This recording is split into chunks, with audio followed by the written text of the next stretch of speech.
the coronavirus must infect living cells in order to reproduce. Let's have a closer look. When an infected person talks, coughs, or sneezes, droplets carrying the virus may land in your mouth or nose and then move into your lungs. Once inside your body, the virus comes in contact with cells in your throat, nose, or lungs. One spike on the virus inserts into a receptor molecule on your healthy cell membrane like a key in a lock. This action allows the virus to get inside your cell. A typical flu virus would travel inside a sac made from your cell membrane to your cell's nucleus that houses all its genetic material. The coronavirus, on the other hand, doesn't need to enter the host cell nucleus. It can directly access parts of the host cell called ribosomes. Ribosomes use genetic information from the virus to make viral proteins, such as the spikes on the virus's surface. A packaging structure in your cell then carries the spikes in vesicles which merge with your cell's outer layer, the cell membrane. All the parts needed to create a new virus gather just beneath your cell's membrane. Then, a new virus begins to bud off from the cell's membrane. Now, with the virus spreading in your body, how can you develop pneumonia symptoms? For this, we'll have to look into your lungs. Each lung has separate sections called lobes.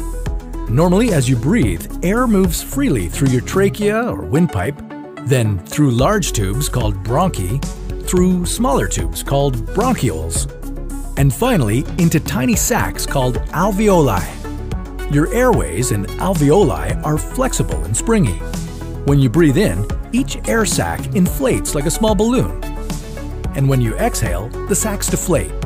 Small blood vessels called capillaries surround your alveoli. Oxygen from the air you breathe passes into your capillaries, and then carbon dioxide from your body passes out of your capillaries into your alveoli so that your lungs can get rid of it when you exhale. Your airways catch most germs in the mucus that lines your trachea, bronchi, and bronchioles. In a healthy body, hair-like cilia lining the tubes constantly push the mucus and germs out of your airways, where you might expel them by coughing.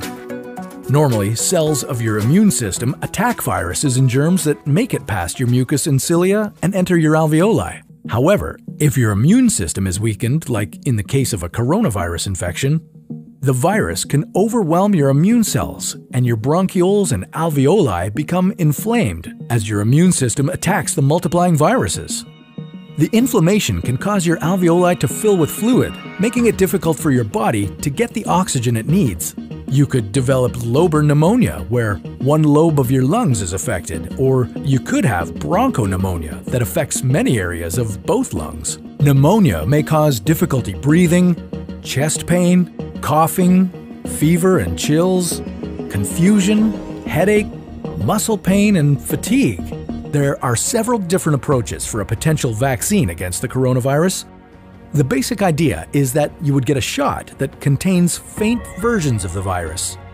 The vaccine would expose your body to a version of the virus that is too weak to cause infection, but just strong enough to stimulate an immune response. Within a few weeks, cells in your immune system would make markers called antibodies, which would be specific for only the coronavirus, or specifically its spike protein.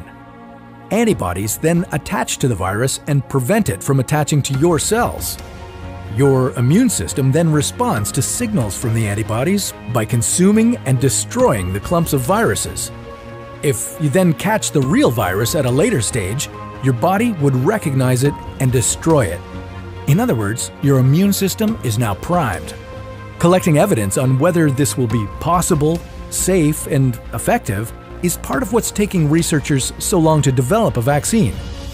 It's a race against time to develop a vaccine amid a pandemic.